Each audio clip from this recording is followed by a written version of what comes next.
Hello, everyone, and thanks for joining us.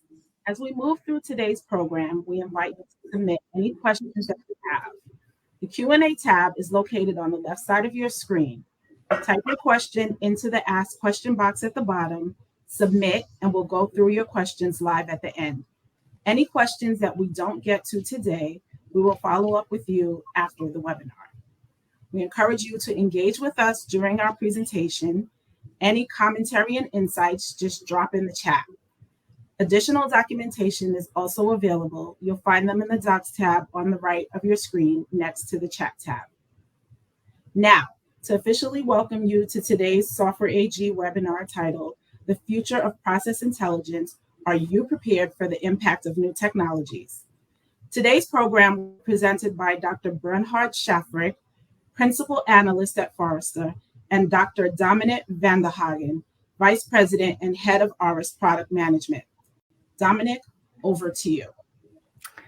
Thanks a lot. Welcome also to have you in this big session today. So it's a big session, it's a big title, and I'm really happy to have Bernhard with me today, our guest speaker from Forrester.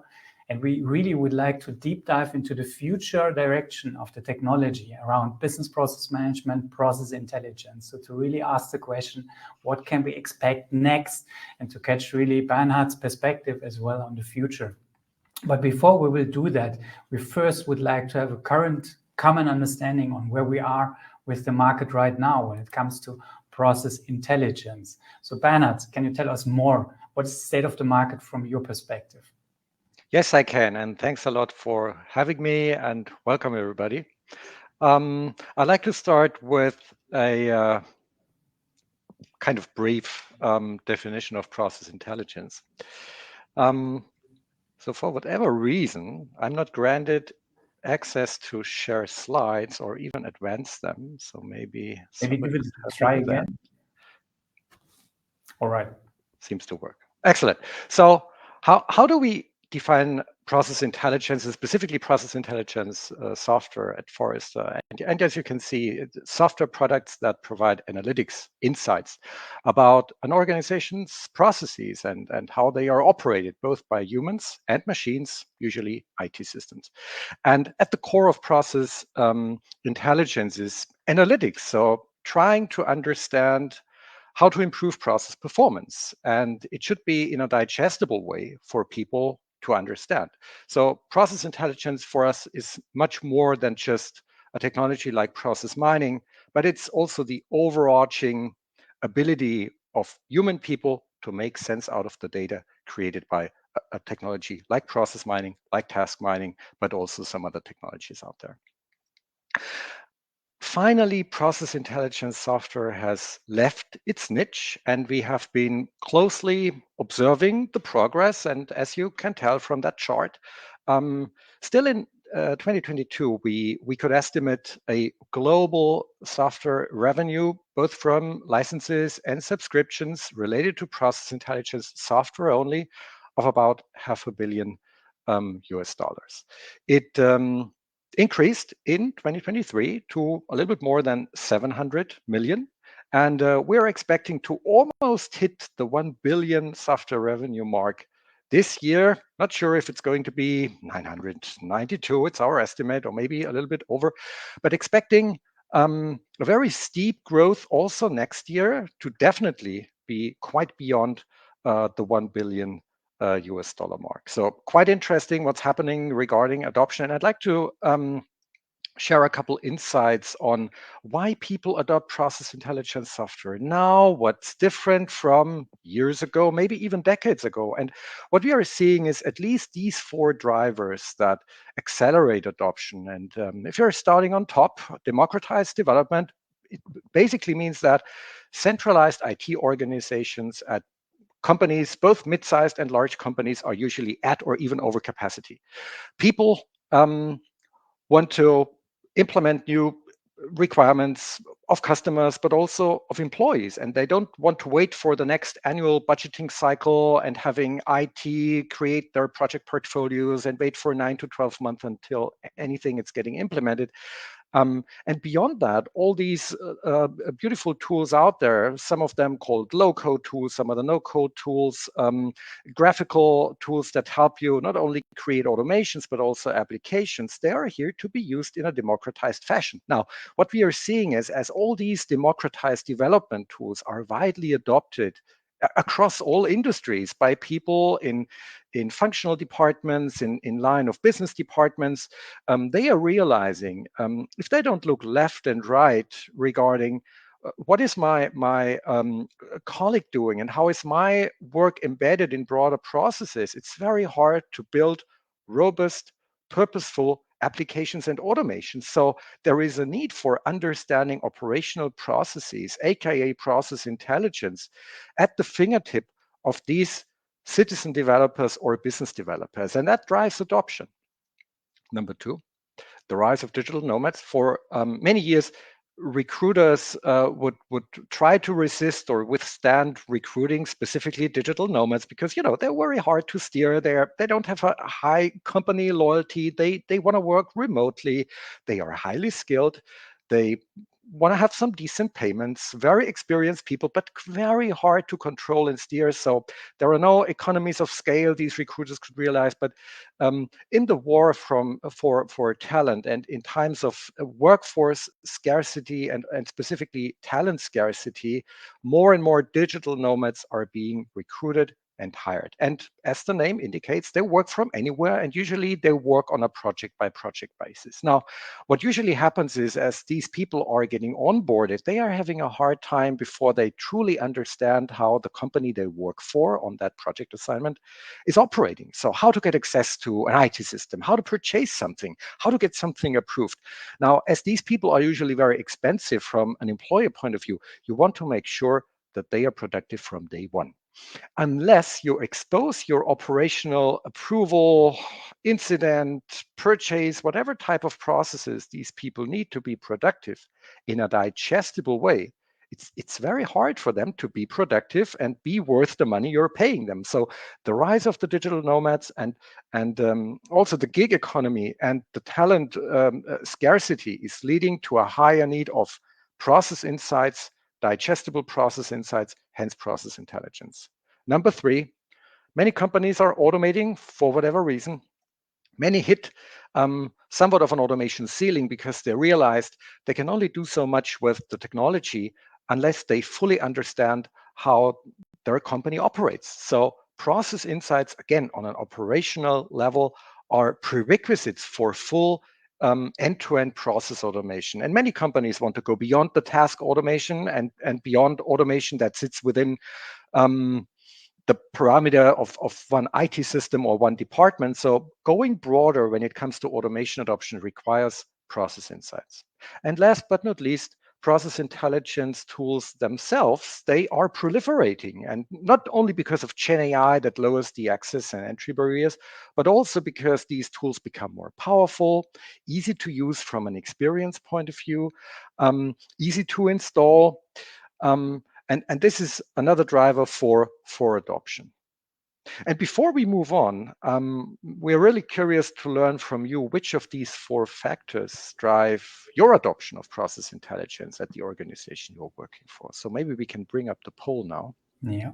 And have a look. Let's open the poll. So everybody should be able to see the poll now and to do some voting on the poll. I think it's on the left-hand side as far as I understood. Yeah, so first answers come in. So let's wait a bit. Okay, so now more and more are coming in. Let's share in a second. All right. Let's have a look. I think it's still open, so you can still vote. Democratized development, number one. I think automation fabric. Okay. It's not sorted by priority, but just okay, as the responses appear. So is this what you expected as a pattern? Actually, I expected automation fabric or supporting automation for sure. Seems to be a main driver. Democratized development wouldn't have expected that to this extent, but good to see. And the proliferation of mining tools itself, for sure, as it allows people to use and leverage these tools in much easier ways than in the past. Excellent. Thank you for voting. Going to share my screen again.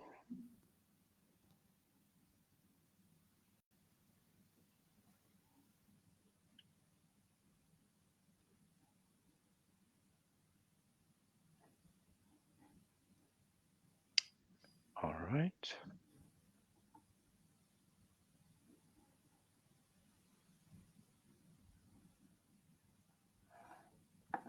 Should see an empty screen now.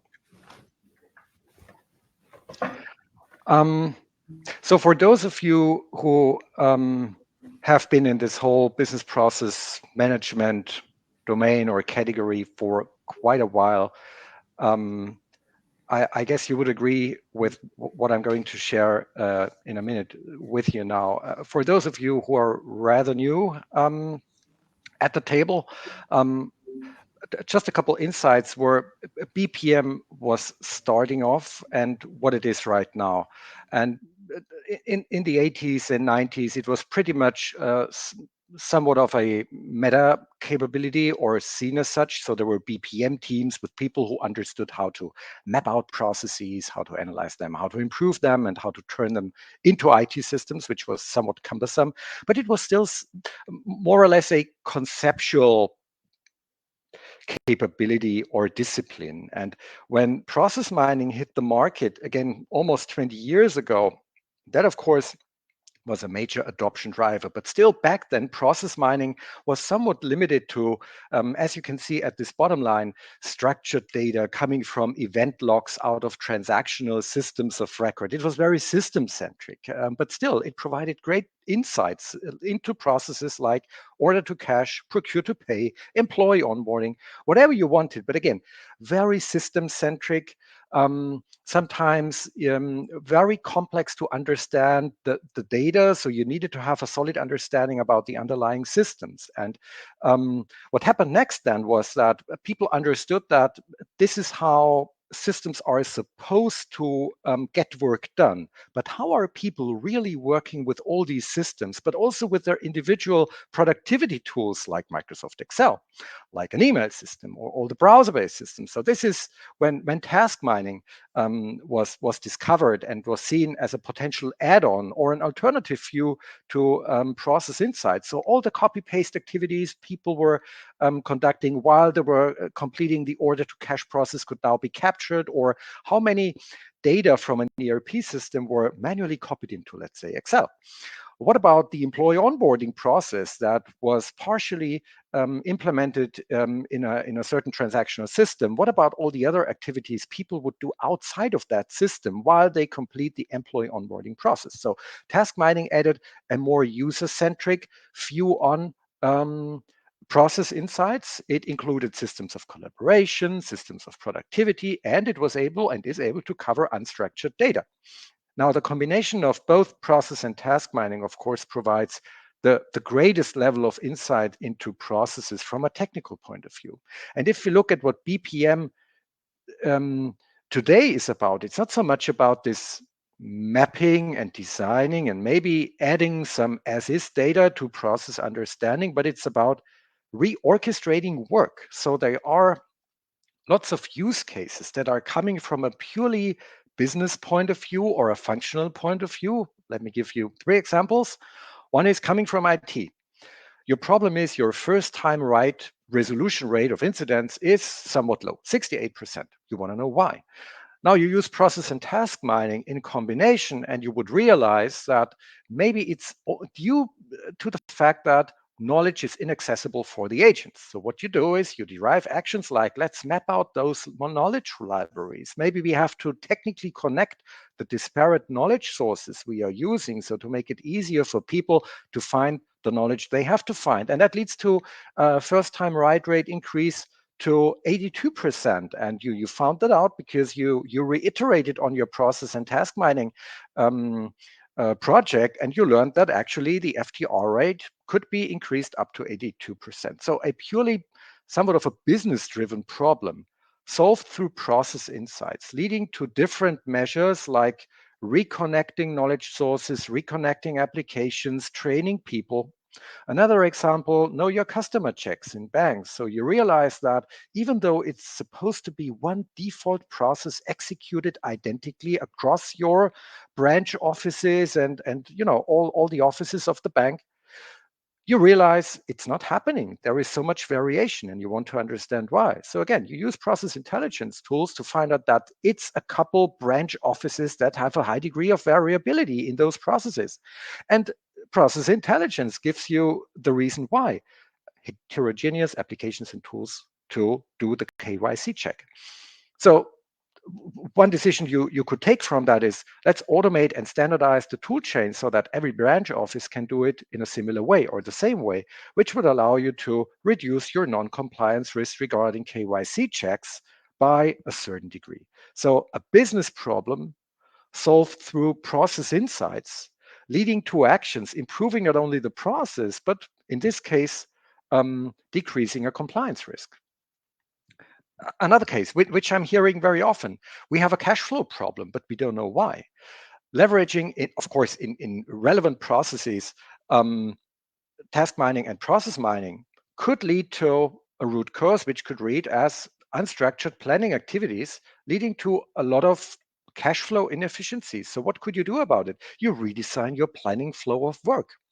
And then you connect this new planning flow of work along the data as they are generated, manipulated, consumed. And then you reiterate on your process intelligence exercise and you realize that your cash flow decrease could be significantly improved, in this case here to 1%, just making it up. So BPM is about reorchestrating work. It's about solving business problems today. And about a year ago or so, we wanted to understand how companies adopt process intelligence to solve business problems. And we realized that we could identify 3 maturity stages: beginner, intermediate, and advanced. The majority is still in somewhat between the beginner and the intermediate stage. The beginner stage is characterized by, we use process intelligence for the first or second time. We do it project by project. We might even still be in the pilot embarkment phase. But once we have realized the pilot, we go project by project. Very cumbersome, but still great thing to do. Intermediate means you have realized that there are so many economies of scale and that process intelligence brings so much value to the table.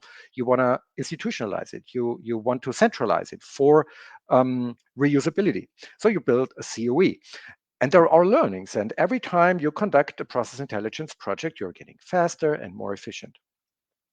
But still, there is one maturity stage, which is the one I guess we should all aspire as our North Star, and that is what we call advanced. So it's a fully federated, a fully democratized, continuous use of process intelligence tools, and also the decisioning after you have realized what the insights could help you with deciding upon.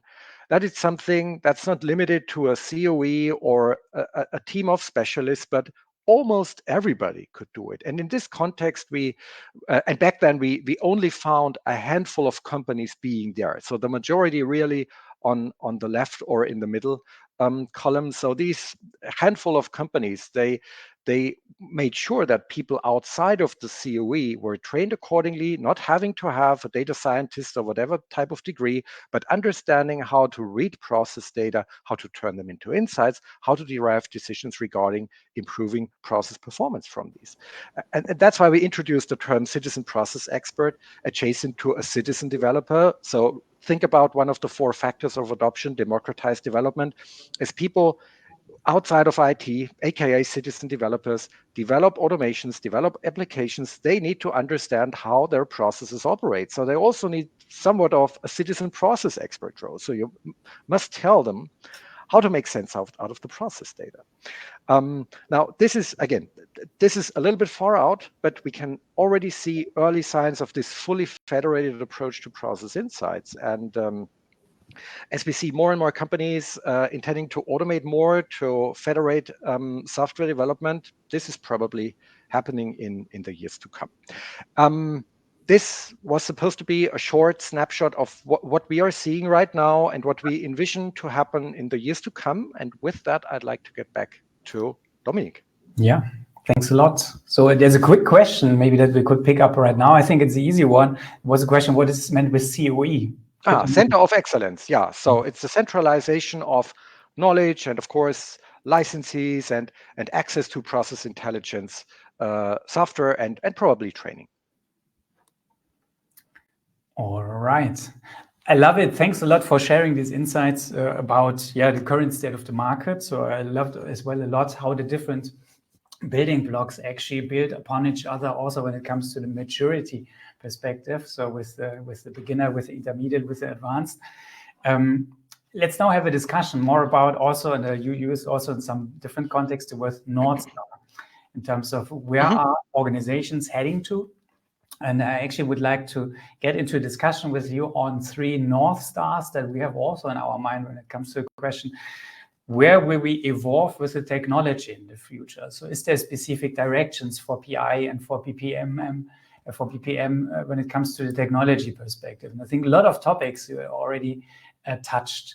So you said a lot about the democratization of BPM as well. And we see that too, that this is a big topic, not just now starting with new technology like Gen AI, and also with a pattern that we perceive already since quite some time, that actually many of our customers are, for sure, designing the future ways of working, how we describe it. So you talked about the reorchestration of work in order to achieve the improvements in the different areas. So actually to really get democratization when it comes to the analysis, when it comes to the blueprinting, the future ways of working description, but also getting knowledge again towards the people. Now, I'm quite keen actually to learn from you. So what you hear, so what proof points you hear in your daily business from a Forrester perspective on democratized BPM? Is there something you could share around that? So it's somewhat happening. And I mean, today's technologies from cloud to more intuitive UIs to low code to Gen AI, they all have lowered the entry barrier, especially for novices to learn what it takes to analyze a process and to improve it or how to define it. And going forward, we are expecting this democratization of BPM as we have seen the democratization of software developments, as I already said.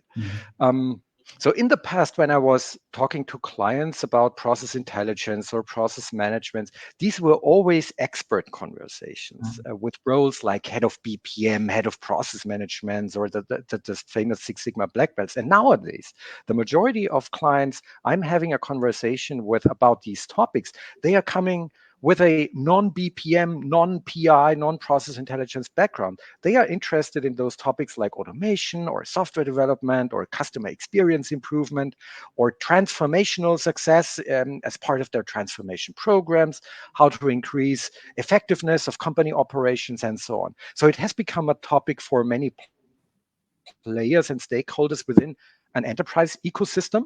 It's not limited to the few BPM experts any longer, thank God. And it also has lost its attribute of being very complex and theoretical, even mystical to a point. So yes, there are signals I'm seeing that democratization is happening. I'm really welcoming that because I think it's a prerequisite for so many aspects of company improvement, company performance improvement. Again, still early stage, but there are many signals out there proving the point of yes, democratization is happening. And is this because technology now enables something that wasn't possible before? So for sure, we have Gen AI as a big topic in mind, but also in the past, we've seen that actually some switch of technology might accelerate the journey to democratization. So what's your view on that? Yeah, of course, it's technology as an enabler. And of course, generative AI is playing a big role in there, not the only role, but a very big role. And as we know, it's a great helper as it lowers this entry barrier for non-process experts to analyze process data and understand the weaknesses and how they operate. Now, the drawback, and we don't see that yet, but this is going to come. So it might obscure the need for subject matter expertise. So asking generative AI to optimize a weak process for you, that might look good at first sight. But if you think about it, a generative AI can only reuse what it learned from its underlying data or language model or both. And if we talk about a competitive process, not a commodity process like, I don't know, order to cash, but a competitive process that is part of your company's crown jewels, generative AI will most probably suggest something it has found somewhere in its data set, or somebody has already done it and described it in a certain way. And this is a risk of commoditization. So being aware about that makes Gen AI a very powerful democratizer of process intelligence, but of course, all the other technologies. So easy drag and drop, cloud native architecture that make the technology accessible, support communities of practice that you can join through the internet, through social platforms. All these are technological enablers for adoption. If we have now a customer listening, actually, or a company listening to thinking of how can they move on with the democratization approach to bring more people into the BPM or into the process intelligence thinking and practice, is there anything you would recommend around that as a maybe secret ingredient? The secret ingredients. Yeah. I think it has to start with providing options. As if we think about that centralized setup, the center of excellence, COE, or any other setup. So if there were a bunch of folks providing options, provide help and coaching, give access to the tooling, support those democratized efforts through helping and coaching, that would be a first step. Invite anybody who's interested to use these tools, just like everyone uses Excel or a calculator, and not messing up discussing the right initial notation, nomenclature, structure so much, because with smart technologies like AI out there, they can later figure it out and help you get it sorted and reduce the noisy data and clear up the synonyms and the homonyms. So that's doable, but providing options and invite people to take part in assessing processes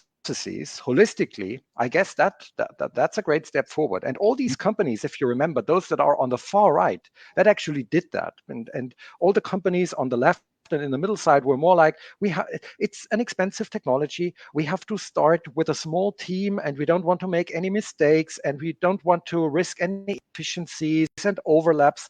You could do that. Of course, it gets you there as well, but it's much slower than opening up, democratizing it, at the risk of, a couple redundant projects or some challenges with nomenclature that you can solve later on.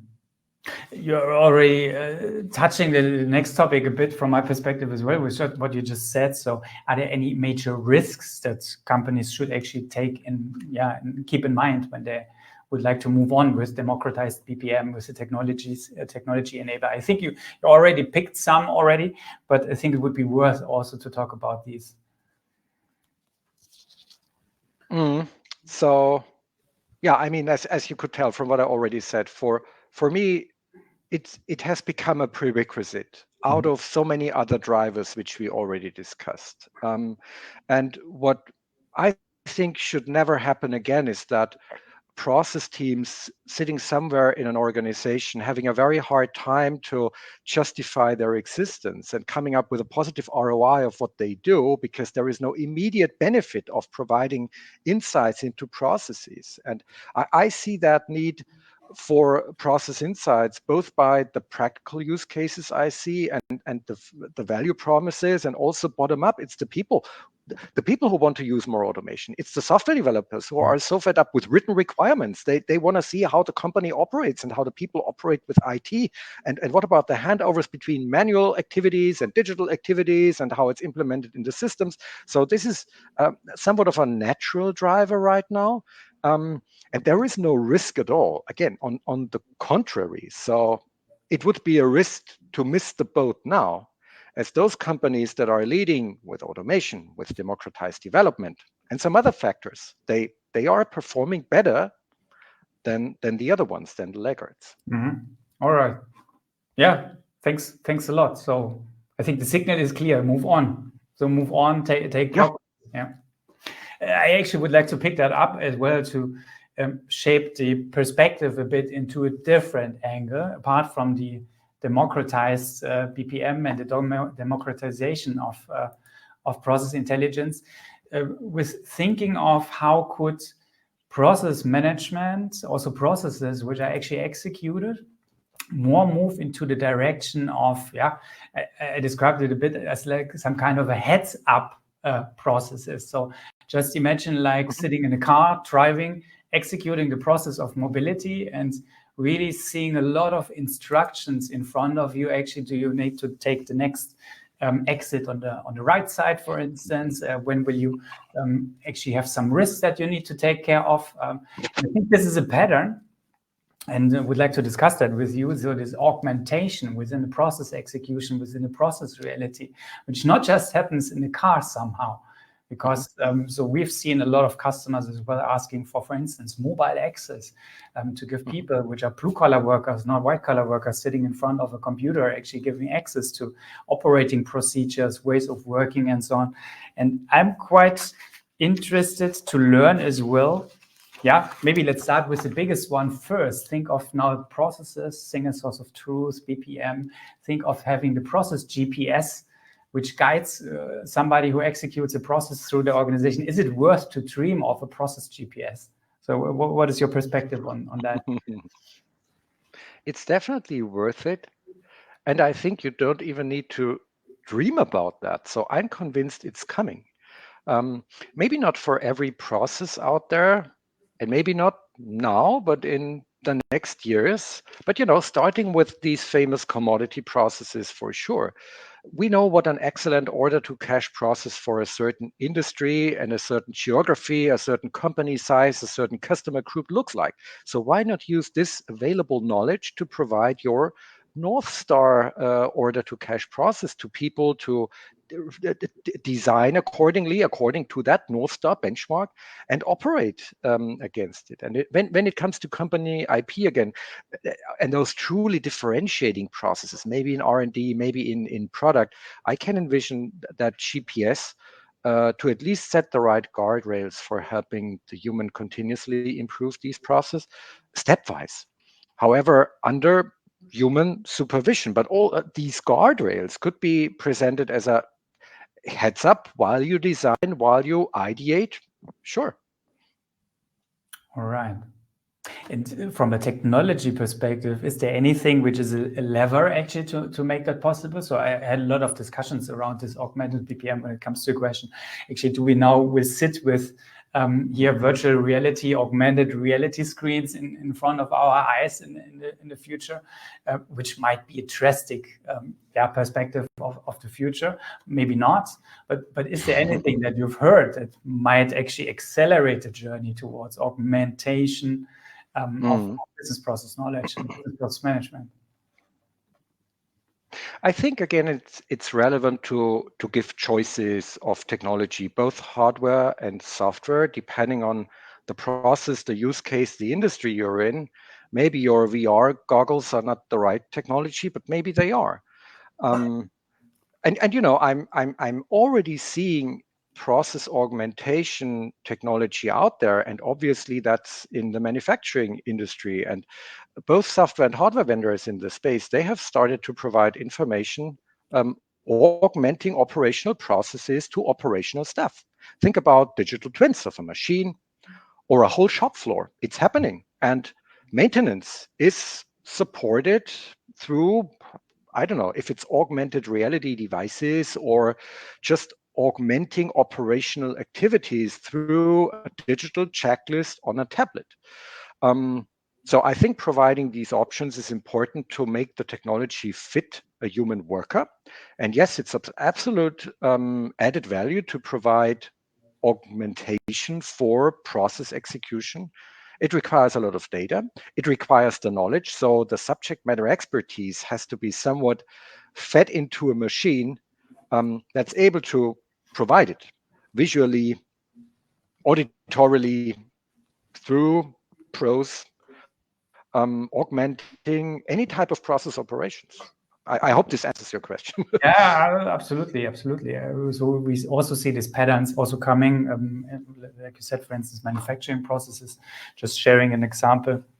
As we discussed, for instance, here QR codes being scanned actually with a machine, then getting operating procedure information being displayed in the context of training and onboarding people and or executing the process around the machine. So, but now moving forward, really looking at, just think of 1, 3, 5, 10 years from now.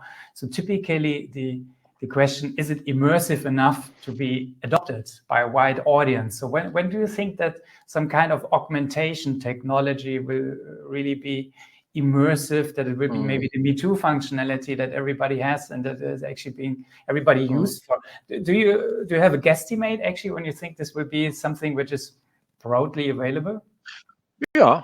So as it's being embraced by many manufacturers on this planet already, and we see, I wouldn't say a surge, but a steady increase, significant increase in adoption, independent of if it's VR, AR devices or smartphones or any other mobile devices. I could imagine that within the next 5 to 7 years, given the technological progress, we will also see augmented process execution with different technologies in non-manufacturing industries or for non-operational processes. The famous front back office processes were required for sure. All right, 5 to 7 years. Okay, it's good for us. Good to know.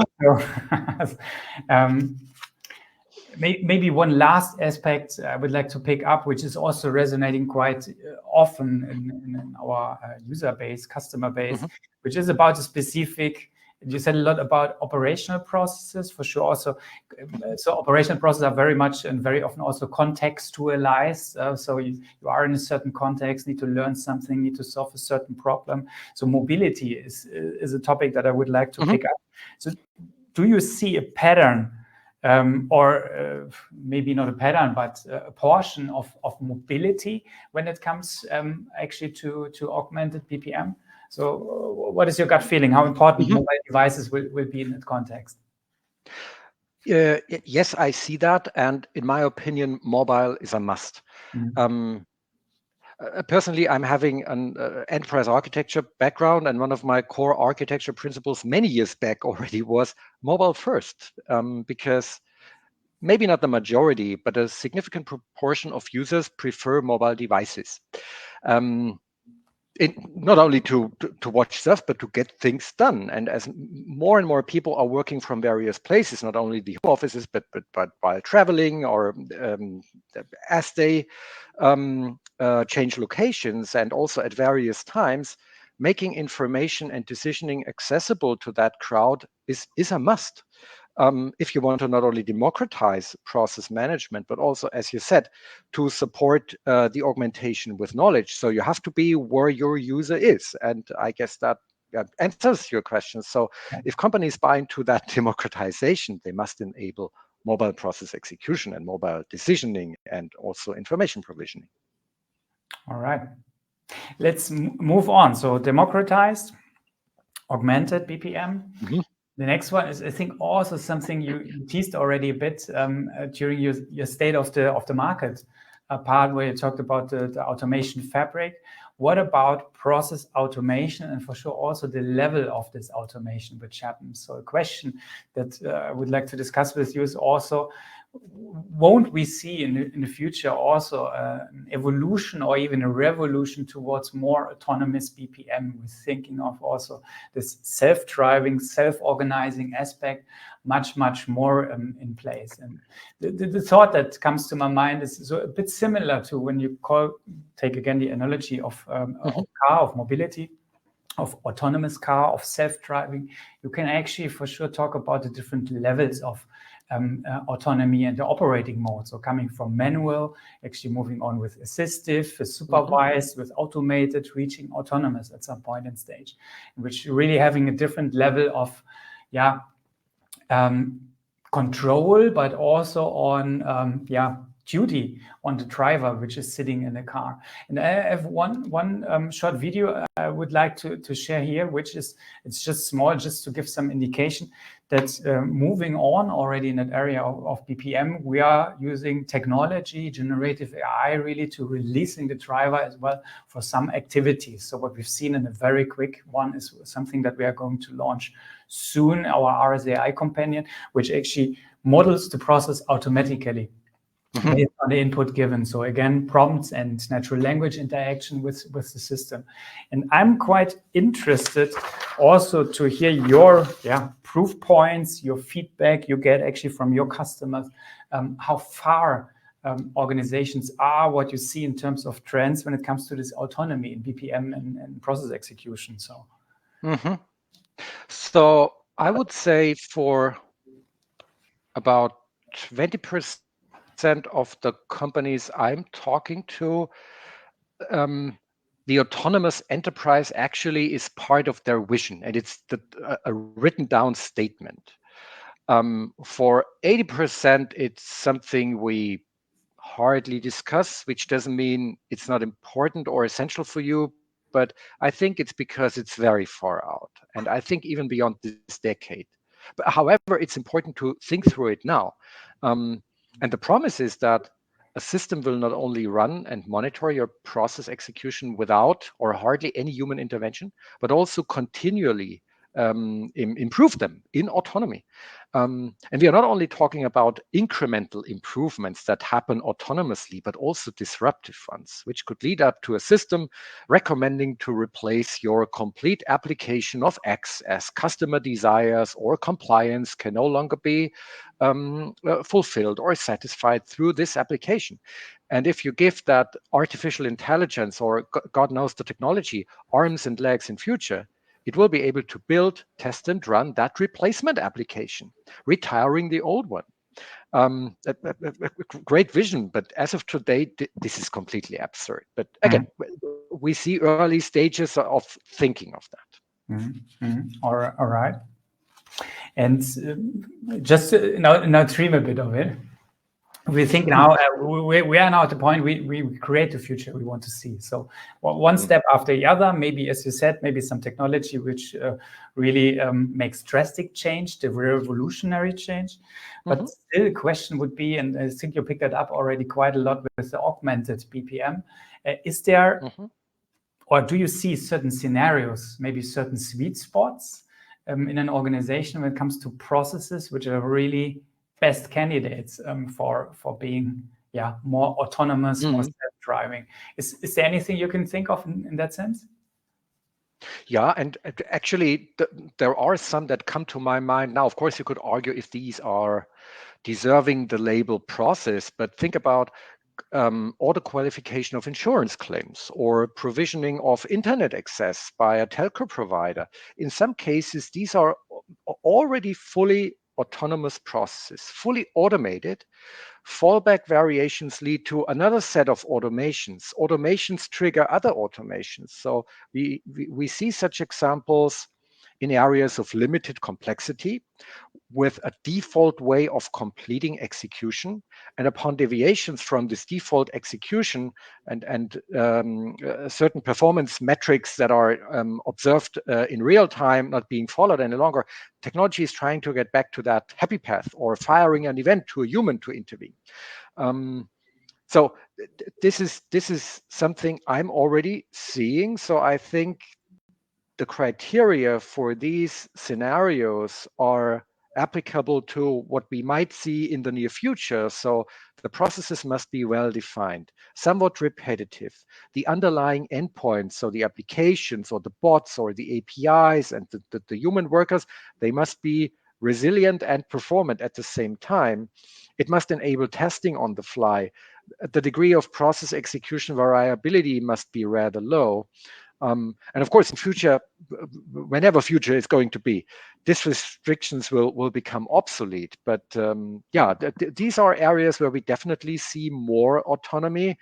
Now, let me make one statement, and that is, when it comes to these incremental process improvements in autonomy, I'm all fine with autonomy, but I don't like this idea of, at least the vision of the fully autonomous enterprise, including anything.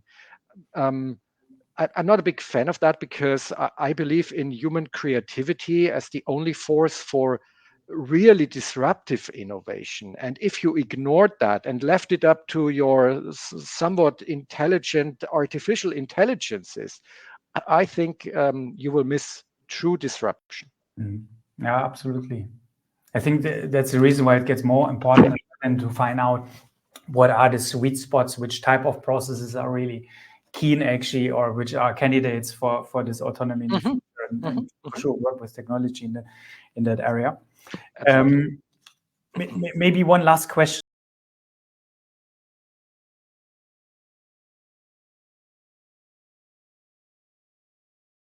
Actually, I have also a lot of questions. I actually would like to talk about AI, because AI is all over the place. I think I guess you would agree. So Yes. how do you see the role of AI when it comes now to PI, when it comes to autonomous BPM? So give me your perspective on that. Generative AI is already saving a lot of people's time in process execution generally, and it's helping people to improve individual steps of running processes. And in the near future, generative AI will even recommend better designs of processes too, as we already covered. So when you start giving Gen AI those famous arms and legs, it will be able to orchestrate a full process for you, which might be composed of manual work, automations, applications, API calls, the full plethora of technologies. And it will even be able to, and I already see that from certain indications where vendors are experimenting, it will even autonomously simulate the improved process design for you to understand and report back the results of that simulation, if the desired improvements could actually be realized, or what's the probability of these desirable improvements could be realized. But before we'll get there, we should start with a low-hanging AI fruit. So try it out to democratize process intelligence and process insights, as we discussed. Help people understand process performance and let them interrogate process data using Gen AI, using natural language. And that it is already of great help and helps people improve processes. And then start using generative AI to create process best practices from your company's intellectual property, which must be connected. So all the documents, all the knowledge, that's something you must make somewhat machine readable and accessible to these large language models. And my favorite analogy, as you asked me about my perspective on Gen AI in that scope, is think of it like hardware, the real machines, the excavators, the tractors, the caterpillars, the trucks. These machines have simplified our lives. They accelerated our abilities to build stuff, to build houses, and to drill all these holes. And we could do all that ourselves, but we could get hurt. We would be very slow. Of course, we would have bigger muscles. But these machines have not replaced us. They have always helped us to a significant degree. And we should think about generative AI similarly. It's of great help as it is able to complement our abilities. It accelerates our abilities, but it's not here to replace us. No, I absolutely agree. Let's ask the audience actually about AI. This is a topic that we get to hear quite often. We actually would like to ask you, how would you rate the readiness of your organization to adopt AI to improve processes? So let's open up another poll. So it should be opened now. You should all see it now. Please give it a rating. So here the 1 is very low on readiness on AI in your organization. 10 is very high. But you can also be for sure honest and say, oh, you have no idea. So I think first responses are coming in. Yeah, let's stop sharing of the slides and let's share the results.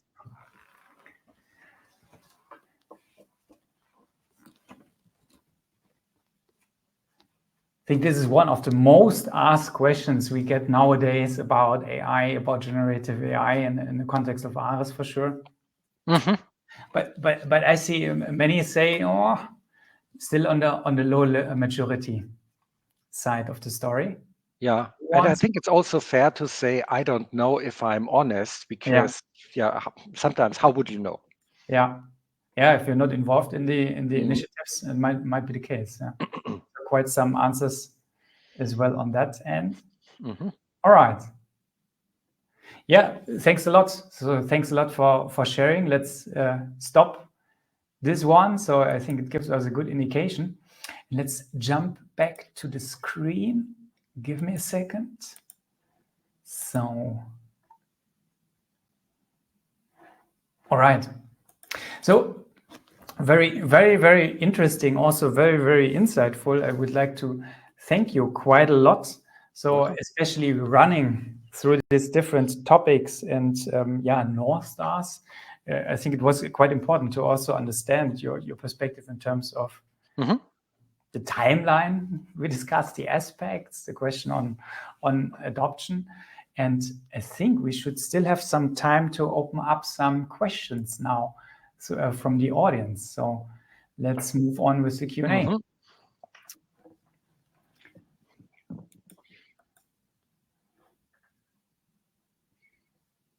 All right.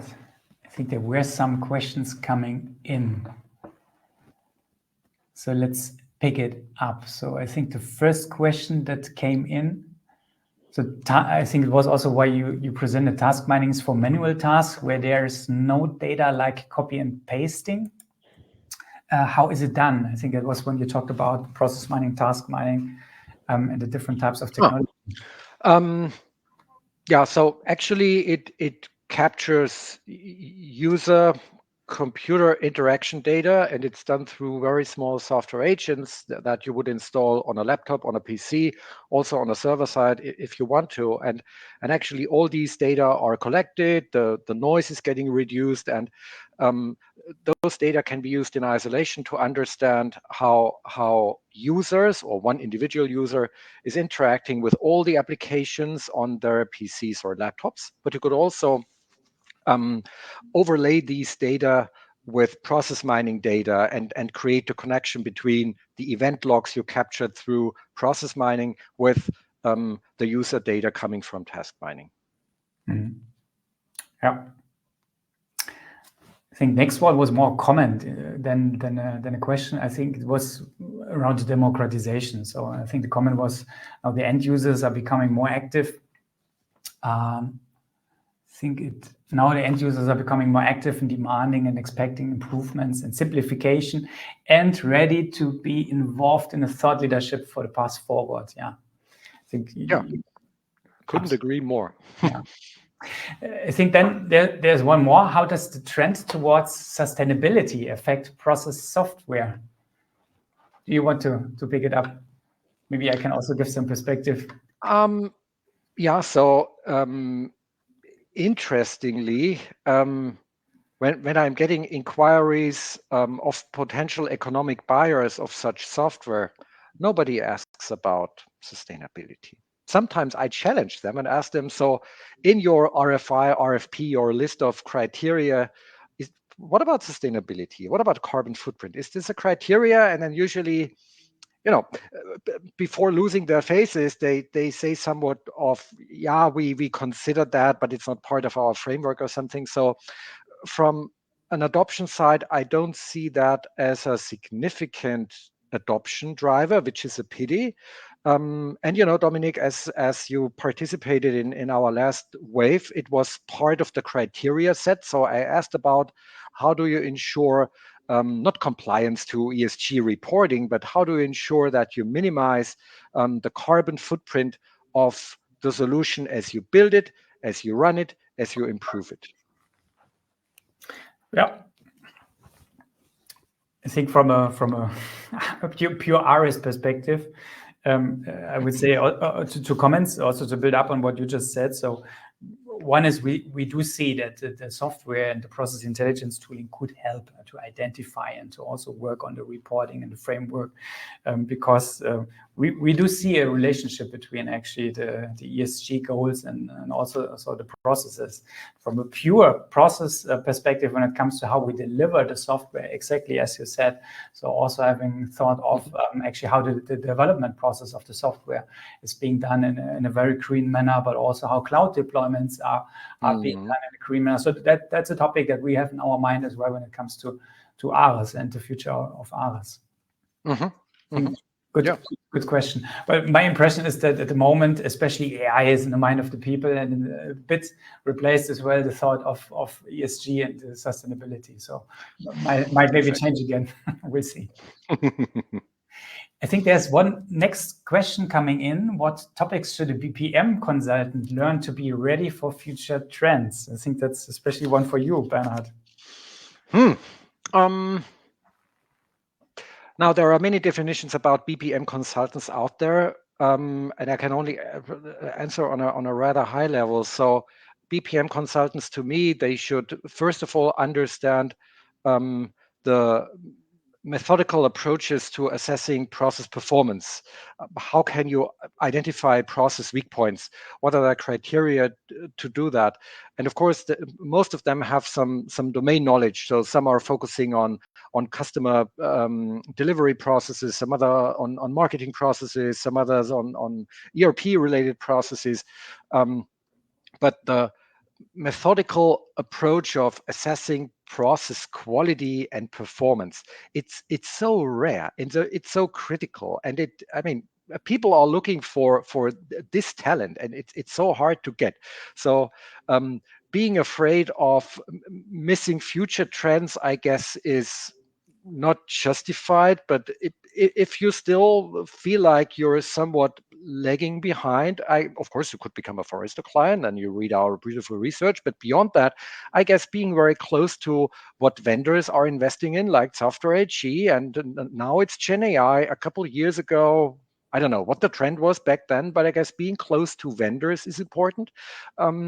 Being close to your customers or the company you're working for isn't necessarily helping. I'm talking to many people that are having that role of a BPM consultant, and what they bring to the table actually isn't what their employers would expect from them. So I guess the combination of methodical knowledge about process improvement and process insight generation, plus understanding what technology vendors delivering process intelligence software are investing in, what are talking about, but that should be enough. All right. Thanks a lot.